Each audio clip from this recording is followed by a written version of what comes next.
On Wednesday, Kalika Jewellers held a prize distribution ceremony where 3 lucky draw winners were presented with new scooters. The 3 lucky winners who received their prizes were Pratima Das Pal, Shiyari Debbarma and Anima Das Chowdhury. The owner of Kalika Jewellers provided detailed information regarding the successful occasion and the results of the lucky draw.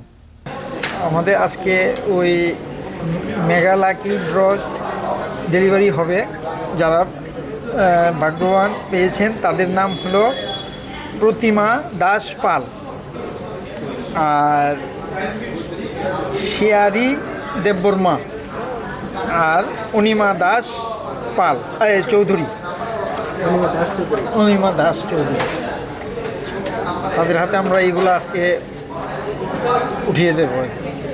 কত তারিখ থেকে শুরু হয়েছিল এটা শারদীয় মিলন মেলা থেকে up to Dhanteras অবধি। এখন তো বিবাহবার্ষিক চলছে, কি অফার আছে? এটা চলছে, এটা হলো ডিসকাউন্টের মধ্যেই চলছে। ব্যুরো রিপোর্ট, চিনি, খোরাং।